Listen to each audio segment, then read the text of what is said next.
WhatsApp guys, major गौरव Arya sir की video है। US का ईरान के न्यूक्लियर पर जबरदस्त प्रहार, B2 बॉम्बर ने आसमान से आग बरसाई। तो भैया देखते हैं क्या कुछ लेटेस्ट डेवलपमेंट्स है, सर का क्या कुछ कहना है। और भाई मतलब अमेरिका ने जिस तरह से गुमराह किया ना, मतलब बेवकूफ बनाया है, मतलब 2 हफ्ते तक हम वॉर में नहीं उतरेंगे, बहुत सारी चीजें उसने कही।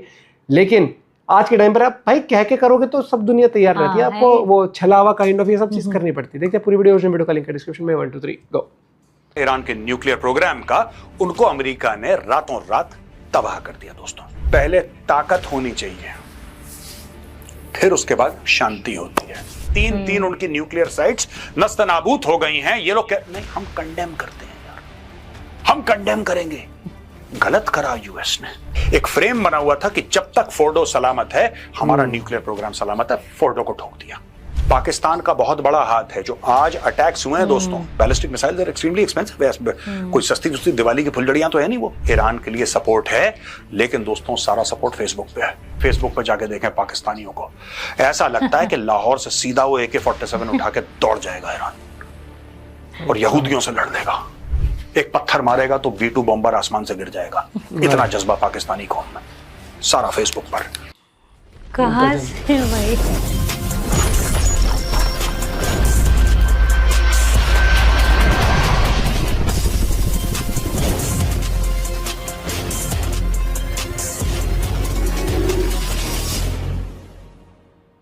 जय हिंद दोस्तों, मैं हूं मेजर गौरव आर्या और आप देख रहे हैं तो चाणक्य डायलॉग्स। हमारा जो 10 मिनट का कैप्सूल है उसमें तो आपको सब कुछ पता चल ही गया होगा किस तरीके से अमेरिका ने B2 बॉम्बर्स का इस्तेमाल करा, GBU-57 का इस्तेमाल करा और तीन जगह जहां पे न्यूक्लियर एनरिचमेंट हो रही थी, सेंट्रीफ्यूजेस बन रहे थे और दुनिया भर का काम हो रहा था ईरान के न्यूक्लियर प्रोग्राम का, उनको अमेरिका ने रातों रात तबाह कर दिया। दोस्तों, आज मैं बताऊंगा कि उसके असरात क्या होंगे, क्योंकि जब आप कुछ एक्शन करते हैं तो उसके कुछ रिएक्शन जाहिर सी बात है होते हैं, लेकिन वो नहीं है जो आप समझ रहे हैं। और मेरा यह अनुमान है, मेरा यह एनालिसिस भी है कि वो नहीं है जो मेन स्ट्रीम मीडिया आपको बता रहा है। इसमें होनी कुछ तीसरी वाली बात है। लेकिन सबसे पहले दोस्तों मैं चाहता हूं कि छोटा सा वीडियो देखें। इसीलिए ट्रम्प जो बार बार कह रहा है ना कि 2 हफ्ते के अंदर मैं डिसीजन लूंगा, 2 हफ्ते के अंदर डिसीजन लूंगा, I think this has something to do with this. But मुझे यह भी लगता है कि ट्रम्प वही काम कर रहा है जो ट्रम्प ने पहले करा था। 2 हफ्ता बोल के किसी भी दिन कर देगा कुछ वो। मैं जब वो कहता है कि 2 हफ्ते के अंदर डिसीजन लूंगा तो फिर लोग कहते हैं कि अच्छा 2 हफ्ते तो हैं, चलो आराम से काम कर लेते हैं, प्रिपेयर कर लेते हैं। पता लगा कि कल परसों रात को ही कुछ कर दिया उसने। किसी भी दिन खबर आ जाएगी दोस्तों, मैं आपको बता रहा हूं आज, किसी भी दिन खबर आ जाएगी कि B-52 बॉम्बर्स ने बॉम्बिंग शुरू कर दी, या F-16s have taken off, F-22, F-35s they have taken off and they are doing their missions inside Iran। अगर ट्रंप डिसीजन लेता है तो किसी भी वक्त हो सकता है। आपने देखा दोस्तों किस तरीके से मैंने 2 दिन पहले बोला था, 2 दिन पहले क्लियरली बोला था, उस वीडियो में डेट भी आप देख सकते हैं। 2 दिन पहले मैंने क्लियरली बोला था कि ये जो ट्रंप बात कर रहा है ना 2 हफ्ते की, कोई 2 हफ्ते नहीं है। ये सोचता कुछ है, बोलता कुछ है, करता कुछ है। और ये हो गया, आज ये हो गया। इसको जल्दी होना था। ये 2 हफ्ते का सिर्फ ईरान को एक चूरन खिलाया। ईरानी आराम से पीछे बैठ गए, जैसे स्टीव विटकॉफ के साथ इसने पहले ओमान में चूरन खिलाया था कि हम संडे को तुम्हारे साथ एक मीटिंग करेंगे और उस मीटिंग में हम लोग बातचीत करेंगे कि साहब क्या करना चाहिए ईरान के न्यूक्लियर प्रोग्राम का, थोड़ा सा तुम एक कदम आगे बढ़ाओ, हम एक कदम आगे बढ़ाएंगे। ईरानियों ने एक कदम आगे बढ़ाया, जहां पे कदम रखा वहां पे पता लगा लैंडमाइन है, और फ्राइडे को कर दिया इजराइल ने गेम। दोस्तों, ये जो है विस्परिंग डेथ, B2 स्पिरिट, जैसा मैं बता चुका हूं पहले और आप मीडिया में भी देख रहे होंगे, ये वो एयरक्राफ्ट है जो अमेरिका से उड़ा था ईरान में 3 जगह। यहां पे देखिए साहब, फोर्डो, नतान्स, इस्फहान, इन तीनों जगह अटैक करा। यह हथियार इस्तेमाल हुआ था। और बेंजामिन नेतन्याहू का बहुत बड़ा बयान, ये कहना क्या चाहते हैं ये भी समझ लीजिए। First comes strength, then comes peace. पहले ताकत होनी चाहिए, ये वर्ड बहुत इंपॉर्टेंट है। दम। हजारों साल पहले यही चीज लिखी गई थी, भाई बहन होए न प्रीत। ये उसी का इंग्लिश ट्रांसलेशन है एक तरीके से। It is not the same but it is similar, कि बिना स्ट्रेंथ के पीस नहीं होता, बिना भय के प्रीत नहीं होती। अब दोस्तों, अगर आप इस स्लाइड को देखेंगे, US intervenes in war between Israel and Iran by striking 3 Iranian nuclear sites। ये तो आपको पता ही है, कई बार बता चुके हैं दोस्तों।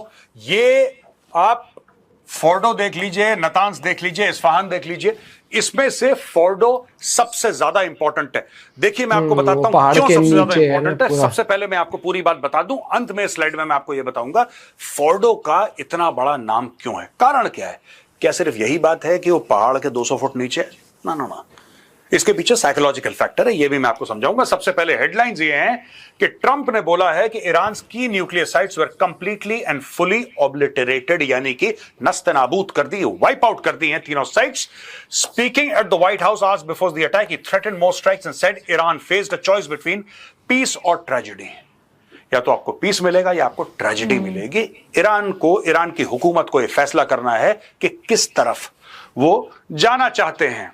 यहां पे ईरान के टॉप डिप्लोमेट ने वार्न करा कि भाई will have an everlasting consequences and that Tehran reserves all options to retaliate. The comment from foreign minister Abbas Araghchi on X represent the first ranking official to comment on the strikes on Isfahan, Fordow and Natanz by the Americans. बहुत हम लोग कुछ करेंगे, मार देंगे, काट देंगे, पीट देंगे, आग लगा देंगे। देखिए मैं ईरानियों को सिर्फ एक बात कहता हूं कि आप लोग जितना बोलते हैं, ठीक है ना, आप लोग जितना बोलते हैं, जितना पोएटिकली बात करते हैं, जितना शायराना अंदाज में आप लोग बोलते हैं, वो थोड़ा बहुत मुझे पाकिस्तानियों से मिलता जुलता नजर आता है कि ये कर देंगे, एंड में होता कुछ नहीं है। बड़ी बड़ी बातें ये कर देंगे, और करो ना फिर। किसने रोका है तुम्हें? किसने रोका? हमने रोक दिया तुम्हें कि हमने तुम्हारे हाथ बांध दिए हैं? करो। इसके ये कॉन्सिक्वेंस होंगे, वो कौन से खुद बाहर बैठा है ये आरक्षी जो है, ये भाई खुद बाहर बैठा, ये गया था जर्मनी से मिलने, यूके से मिलने कि रोको इजराइल को, रोको। अरे भाई जब तुम्हारे पास इतनी ताकत है, तुम्हारे पास इतना बल है कि तुम दुनिया को झुका सकते हो, पब्लिकली तुम ये कह रहे हो कि अमेरिका को ये कर देंगे, इजराइल को ये कर देंगे, तो करो ना। तुम्हें फिर क्यों जरूरत है? ये देखिए यहां पे ईरान को एक इमरजेंसी मीटिंग चाहिए यूएन सिक्योरिटी काउंसिल की ओवर यूएस स्ट्राइक्स। अब दोस्तों यूएन सिक्योरिटी काउंसिल के 5 मेंबर हैं, ये सब आपको पता है। इसमें यूएस है, इसमें रशिया है, इसमें चाइना है, इसमें यूके है, इसमें फ्रांस है। ये 5 मेंबर्स हैं, ठीक है। अब रशिया ने जब मुंह खोला तो अमेरिका ने बोला कि यार सुनो, तुम इजराइल ईरान के चक्कर में ना पड़ो, ठीक है, तुम पहले अपना यूक्रेन वाला संभालो। चाइना कहता है पैसे की बात करो यार, कितने मर गए, कितने जी गए, हमें कोई लेना देना नहीं, we have zero interest, talk cash. China के सीधी धंधे वाली बात करो, गल्ले पे बैठा है चाइना। चाइना को कोई फर्क नहीं पड़ता। हाँ, चाइना के अगर लॉन्ग टर्म जियोपॉलिटिकल इंटरेस्ट सफर करेंगे, चाइना जरूर कुछ बोलेगा, लेकिन अगर किसी को यह गलतफहमी है कि चाइना अपनी फौजें भेज देगा या कुछ और करेगा, ना ना ना ना ना, चाइना ऐसा कुछ नहीं करने वाला, ना किसी को कोई गलतफहमी होनी चाहिए। जहां तक यूके है, यूके ने तो ऑलरेडी अपने जहाज लगा दिए हैं सामने, यूरो फाइटर्स लगा दिए हैं कि जब अमेरिका बोलेगा, जब इजराइल बोलेगा गो, तो ये लोग भी जाके वहां पे स्वाहा कर देंगे पूरा मामला। फ्रांस ने जरूर क्रिटिसाइज करा है, फ्रांस ने बोला है कि नहीं साहब इजराइल बहुत गलत कर रहा है, लेकिन क्या फ्रांस कुछ करेगा? क्या ईरान को हथियार? देखिए एंड में बात वही है दोस्तों, हेल्प कौन कर रहा है ईरान की? ग्लोबल टाइम्स में आर्टिकल लिख के और कहीं ना कहीं कोई डिप्लोमेटिक बयान देके इस वक्त कोई मदद नहीं हो रही। वहां पे आग बरस रही है आसमान से, आग बरस रही है आसमान से। 3 उनकी न्यूक्लियर साइट्स नस्तनाबूद हो गई हैं। ये लोग नहीं, हम कंडेम करते हैं यार, हम कंडेम करेंगे। गलत करा यूएस ने। अरे गलत करा यूएस ने, बोला हम बार बार कर रहे हैं यार गलत, तुम्हें सिर्फ यही बोलना है कि हम इसकी निंदा करते हैं, निंदा के आगे बढ़ो, राइट? और यूएस तो खुद ही मार रहा है उनको। तो ये सब अब देखिए, Iran's ambassador to the United Nations has asked for an emergency Security Council meeting for what he described as the US's heinous attacks and illegal use of force against Iran. In a letter obtained by AP, Ambassador Amir Saeed Iravani said that that UN's most powerful body must take all necessary measures to hold the US accountable. The Islamic Republic of Iran condemns and denounces in the strongest possible terms these unprovoked and premeditated acts of aggression which have followed the large-scale military attack conducted by the Israeli regime on 13 June against Iran's peaceful nuclear sites and facilities. अच्छा, Hezbollah इन सब के through जो ये कर रहे थे, उनके ऊपर कभी नहीं बोलते। आगे भी बताऊंगा कि इसमें ना चूरन किसने किसको बेचा, किसने चूरन खाया, किसने चूरन चाटा, और उसका एंड रिजल्ट क्या निकलने वाला है। ये एक बहुत बड़ा डिसेप्शन का गेम हुआ है दोस्तों, जिसको हम कहते हैं ना छल, या फिर आप भेद कह लीजिए, जैसे साम दाम दंड भेद है ना, भेद का बहुत बड़ा गेम है ये। एक तो ट्रंप का भेद है, और कौन कौन से लोग हैं जिन्होंने भेद करा, उनकी भी पोल पत्री आज मैं खोल ही देता हूं। दोस्तों अगली स्लाइड जाने से पहले मैं आपको यह बताना चाहता हूं कि फोर्डो इतना इंपॉर्टेंट क्यों है। अब लोग ये कहते हैं साहब कि 200 फुट जमीन के नीचे है और इजराइल के पास ऐसी कोई टेक्नोलॉजी नहीं है कि फोर्डो को खरोच तक आ जाए और इसलिए फोर्डो बड़ा इंपॉर्टेंट है। ये सारी बातें सच हैं, ये सारी बातें सच हैं, लेकिन हम अगर इसको देखें कि फोर्डो का इतना नाम, इतना हवा, इतना भौकाल क्यों है दोस्तों, इसलिए क्योंकि फोर्डो पे पहले भी अटेम्प्ट हो चुके हैं। राइट, फोर्डो पे पहले अटेम्प्ट हो चुके हैं। ये कोई पहली बार नहीं कि फोर्डो पे अटेम्प्ट हो रहा है, पहली बार सक्सेसफुल अटेम्प्ट हुआ है, पहली बार फोर्डो को नस्त नाबूद कर दिया, बिल्कुल बर्बाद कर दिया। लेकिन क्योंकि ये पहाड़ की बिल्कुल अंदर है, 200 फुट अंदर है, जमीन के नीचे है और बहुत एक इंट्रिकेट सिस्टम है, ईरानियन रजीम को ये लगता रहा कि यार देखो जब तक फोर्डो सलामत है ना, हमारा न्यूक्लियर प्रोग्राम सलामत है। कुछ चीजें हो जाती हैं कि किस एक रेफरेंस बन जाता है आपका, विच में not necessarily be true, but एक रेफरेंस बन जाता है कि जब तक फोर्डो है, जब तक फोर्डो सलामत है, हमारा न्यूक्लियर प्रोग्राम सलामत है। क्योंकि देखो हर जगह ये आग लगा सकते हैं, हर जगह ये मार सकते हैं, लेकिन फोर्डो को हाथ नहीं लगा सकते यार। 200 फुट जमीन के नीचे कौन जाएगा? आप समझ रहे हैं?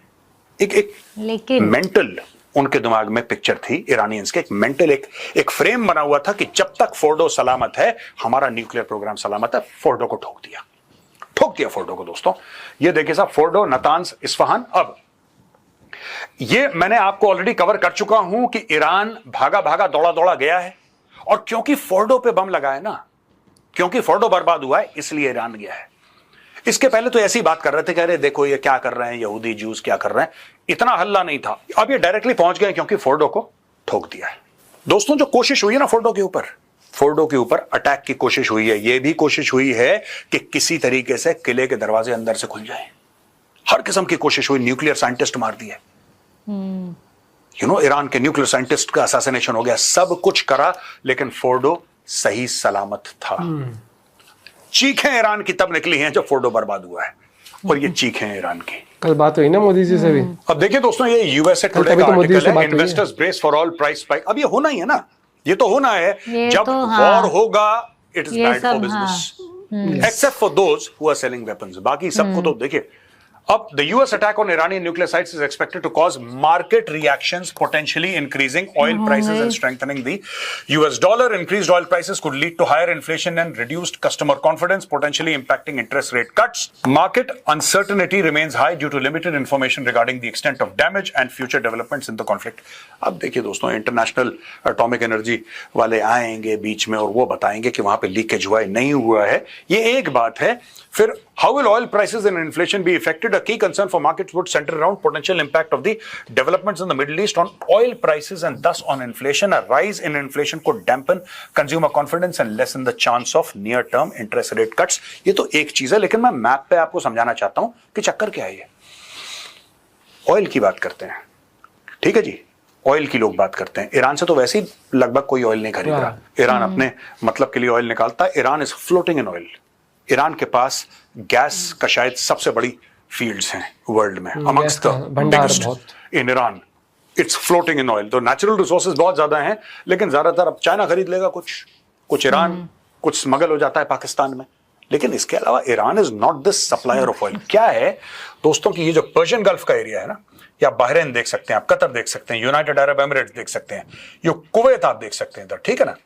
और ये जो पूरा इलाका है, even the small little thing यहां पे, इसको देख सकते हैं आप, दिस इराक, राइट। भारत का एक जमाने में, आजकल की तारीख में ऊपर नीचे हो रहा है, लेकिन भारत का बहुत सारा तेल इराक से आया करता था एक टाइम पे, अ लॉट ऑफ ऑयल। ये जो मैंने डॉट बनाई है, ठीक है ना, तो ये सारा का सारा जो पर्शियन गल्फ का इलाका, और यहां से, ठीक है, this is Pakistan. Let me say this is Balochistan, I will not call it Pakistan, this is Balochistan, ठीक है, ऑक्यूपाइड बाय पाकिस्तान टुडे। तेल यहां से जाता है। क्या ईरान कुछ कर सकता है जिससे कि तेल की सप्लाई स्टॉप हो जाए या खतरे में पड़ जाए? बिल्कुल कर सकता है। अगर 2-4 अटैक ईरान ने करवा दिए, उससे होगा क्या कि यहां से ऑयल टैंकर्स लगभग जाना बंद कर देंगे, राइट। कोई गया भी, कोई खतरों का खिलाड़ी ऐसा निकल भी गया, तो वो क्या करेगा ज्यादा से ज्यादा, वो ये करेगा कि बोलेगा साहब इंश्योरेंस के रेट्स आपके 5 गुना ज्यादा हो गए, 10 गुना ज्यादा हो गए, मेकिंग द ऑयल प्रोहिबिटिवली एक्सपेंसिव। तो ईरान यहां पे कर सकता है। ईरान का मकसद क्या है? ईरान खुद तो बेच नहीं रहा तेल, इतना ज्यादा नहीं बेच रहे जितना ये सब लोग बेच रहे हैं। ईरान का मकसद क्या हो सकता है? ईरान का मकसद ये हो सकता है कि पूरे ट्रेड और इकोनॉमी में इतना इंपैक्ट डालें कि सब के सब यहां पे मिलके इजराइल के ऊपर प्रेशर डालना शुरू कर दें कि यार तुम्हारे चक्कर में हमारा धंधा बंद हो गया। राइट? यूरोपियन कंट्रीज बोले हैं, सब लोग बोले हैं, चाइना बोले, इंडिया बोले, क्योंकि यहां से तेल इंडिया और चाइना को सबसे ज्यादा जाता है। India and China in this region, right, India and China are the top importers of oil, तो हमें तो फर्क पड़ेगा ही, चीन को फर्क पड़ेगा ही, जाहिर सी बात है। अब दोस्तों यहां पे ये कर सकता है, यहां पे, ठीक है ना, ये पर्शियन गल्फ है पूरा। अब इसको अगर हम देखेंगे इस इलाके में, यहां पे हुथीज हैं, ठीक है, ये भी funded यहां by- पे हुथीज हैं, यहां पे इनके मिलिशिया हैं पूरे। तो क्या इस इलाके में ईरान और ईरान के प्रॉक्सीज कुछ कर सकते हैं? बिल्कुल कर सकते हैं। और ये दोनों जो जगह हैं, these are the most important oil routes in the world. यहां पे ईरान पूरी तरीके से इंपैक्ट करने की कोशिश करेगा। चलिए मैं आगे आपको बताता हूं और क्या होना। भाई देखो, वॉर लंबे टाइम तक चलेगा, मैं वही कह रहा हूँ, लंबे टाइम वॉर चलता है तो हार जीत नहीं होती है, नुकसान ही होता है। बस आप ये कह सकते हो इस देश का थोड़ा सा कम हुआ, इसका थोड़ा ज्यादा हो गया, लेकिन ओवरऑल वर्ल्ड पे इम्पैक्ट पड़ता है, Business हर महंगाई चीज बढ़ती पे, है, हाँ। क्योंकि चीजें जब वॉर के दौरान जब लंबी खिंच जाती हैं तो हर चीज महंगा हो जाता है। डॉलर महंगा हो जाएगा, तेल महंगा हो जाएगा, और तेल ऑब्वियसली तेल महंगा होगा तो आपके बिस्किट का पैकेट हो गया, हर आपका चीज़ ही महंगी हो तेल, जाएगी। आपका शैम्पू हो गया, आपकी कोई भी चीज हो गई जो मतलब Basic बनती चीजें है भी, फैक्ट्रीज में, हाँ। सब महंगी हो जाएंगी। आटा, दाल, चीनी, सब तेल यूज होता है उनको प्रोसेस करने में, हर एक चीज में फैक्ट्रीज में तेल यूज होता है ना। कोर रॉ मटेरियल जो यूज होता है किसी भी चीज को प्रोसेस करने में, बनाने के लिए, चाहे आपका साबुन बन रहा हो कंपनी में, शैम्पू बन रहा हो, वहां पर कुछ तेल निकाल के उसको मतलब गर्म करनी है कोई चीज, यूज होता है ऑयल, नेचुरल गैस। और अगर सप्लाई डिस्टरप्ट हो जाएगी, सप्लाई महंगी हो जाएगी, दिक्कत आएंगी, तो आपके ऑटोमेटिकली बिस्किट के पैकेट भी महंगे हो जाएंगे, सब हर महंगा। चीज़ फिर महंगी आप हो बोलोगे जाएगी, हाँ। महंगाई, हमेशा ये समझो किसी देश में महंगाई होती है तो या तो सैंक्शंस बहुत लग जाते हैं उस वजह से, या फिर इंटरनेशनल लेवल पर क्या सिचुएशन चल रही होती है, क्या मार्केट रिस्पॉन्ड कर रहे होते हैं, और किस रास्ते पर वो, जहाँ से क्या होता है, एक रास्ता होता है, मान लो अब आपको जाना, एग्जाम्पल आपको जाना है, मतलब आपको 10 किलोमीटर, आपको ऑफिस है 10 किलोमीटर, जिस रास्ते से आप जाते हो वहां से 10 किलोमीटर पड़ता है ऑफिस, लेकिन वो रोड खोद दे, अब कहीं और से अब जाओगे तो आपको हाँ। जाना पड़ रहा है 25 किलोमीटर दूर से, तो आपका जहां महीने का खर्चा 2000 का तेल आता था एग्जाम्पल, अब आपका बढ़ जाएगा, 10 किलोमीटर का 25 किलोमीटर हो गया ना, तो डबल से भी ज्यादा हो गया, तो वहीं आपका 2000 लगता था, आपका 5000 लगने लग जाएगा। उस वजह से आप कटौती करोगे कि भैया ना, इस महीने बाहर का कम खा लेता हूँ, ये कर लेता हूँ, वो कर लेता हूँ। चीजें अफेक्ट कैसे होती हैं, आप बहुत छोटा सा, तो अगर आप इंटरनेशनल लेवल पर देखोगे तो वहां पर तो रूट जहां से लाखों करोड़ों की डील होती है, तेल की डील होती है, जो कि कोर मेन इंग्रेडिएंट है, आपके फैक्ट्रीज में यूज होता है, आपकी गाड़ियों में यूज होता है, पता नहीं मत भैया कि लाइफ डिपेंडेंट है उसके ऊपर, कस्टमर कंज्यूमर डिपेंडेंट है हर उसके चीज़, ऊपर, हाँ। बिजनेसेस डिपेंडेंट है। तो देखते क्या होता है। लेकिन भाई अमेरिका ने ये जो B2 बॉम्बर बनाया ना, मतलब ये तो बहुत ही, अलग हाँ। ही चीज बना रखी है इन्होंने, मतलब ना डिटेक्ट होता है ना कुछ होता है, लंबी फ्लाइट लेता है, क्या उसका मतलब एडवांस टेक्नोलॉजी है, इसका अपग्रेडेड वर्जन भी अभी बनाने वाले हैं, कुछ ऐसा है। और 20-22 ही है इनके पास। सोचिए ऐसा है, अपग्रेड में तो क्या करेंगे, पता नहीं भैया, मैं तो ये चाहूंगा कि भाई ना हो समझौता हो जाए, कुछ हो जाए, अंडरस्टैंडिंग हो जाए इनकी, कैसे भी करके वॉर नहीं, और रशिया यूक्रेन का भी साथ साथ हो जाए।